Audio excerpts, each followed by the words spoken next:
আমাদের কোনো কাজ করতে দিচ্ছে না বাগিনা। তুমি একা বাড়ির বাইরে বের হবে না। গ্রামে আমরা রাতের বেলা এই পথ দিয়ে বেশি যাতায়াত করি না। এখানে রাতের বেলা যারা বের হয় তারা আর বাড়ি ফিরে না, তাই আমরা যত পারি এই পথে যাই না। যেহেতু আজ তুমি আমাদের বাড়িতে বেড়াতে এসেছো, তাই আমি তোমাকে নিতে এলাম। না হলে এই সময় আমি এদিকে আসি না। অনেক চেষ্টা করা হয় এই পেতনিকে গ্রাম থেকে বের করে দেওয়ার, কিন্তু কোনো লাভ হয়নি। প্রতিবার আমাদের সব চেষ্টা বিফলে গেছে। এই পেতনি অনেক ভয়ানক। গ্রামে অনেক লোক রাতে বের হলে তাদের সাথে কি হয় তা এখনো অজানা। আজ আমরা এই পথ দিয়ে যাচ্ছি, জানি না আজ আমাদের সাথে কি হয়। তুমি ভয় পেও না, আমি আছি তোমার সাথে। তুমি একটা কাজ করতে হবে।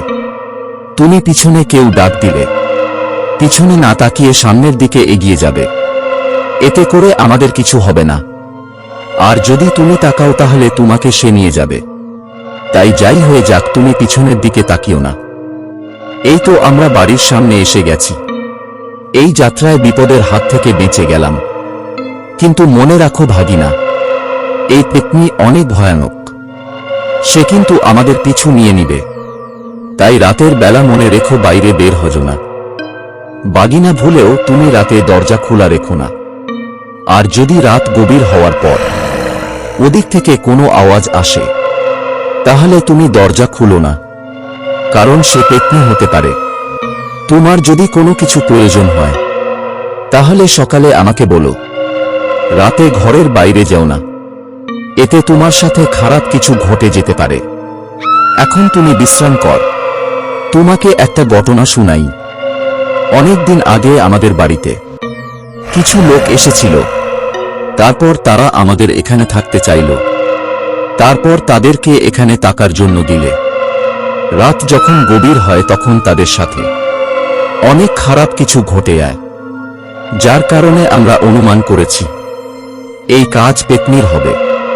তারপর থেকে আমাদের এখানে কেউ এলে তাকে আমরা বলে দেই তারা যেন দরজা খোলা না রাখে। অনেক কথা হয়েছে, এখন তুমি ঘুমাতে যাও।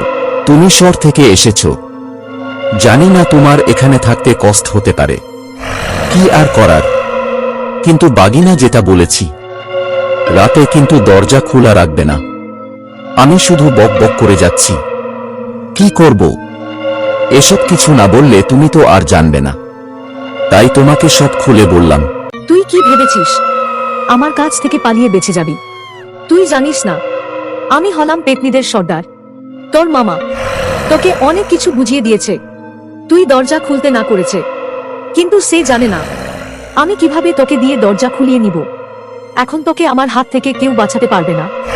অনেক দিন হলো মানুষের হাড় খাইনি। আজ শহরের একজন ফ্রেশ বালক পেয়েছি। এই লোভ কেউ সামলাতে পারবে না। এখন একটা বুদ্ধি বের করতে হবে। তাকে ঘরের বাইরে বের করতে হলে তার মামার রূপ ধরে তাকে ডেকে বের করতে হবে। আজ তার রেহাই নেই। তার মামা জানে না আমি অনেক আগের পেতনি। এসব কিছু আমার জানা আছে, কাকে কিভাবে ঘর থেকে বের করতে হবে। এখন তোর মামার রূপ ধরে তোকে ডাকবো, দেখবি তুই কি করিস। আমি জানি এটা পেতনি। আমি মামার কথা অনুযায়ী আমি দরজা খুলব না। এখন আমি কি করব? আমার ভয় লাগছে। মামার কথা অনুযায়ী এটা অনেক ভয়ানক পেতনি। এখন আমি কি করব কিছুই বুঝতে পারছি না। আর এত রাতে মামা হয়তো ঘুমিয়ে পড়েছে। একই আমার মনে হচ্ছে বাইরে মামা আছে।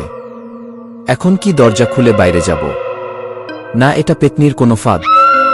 কে জানে, কিছুই বুঝতে পারছি না। মামার রূপ ধরে বাইরে দাঁড়িয়ে আছে।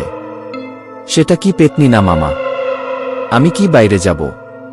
কিন্তু মামা তো বলেছিল বাইরে কেউ ডাক দিলে বের না হতে। এখন দেখি মামা দাঁড়িয়ে আছে বাইরে।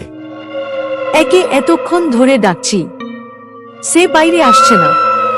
তার মামার রূপ ধরে ডাকলাম, তারপরেও সে বাইরে আসলো না। কি কারণ?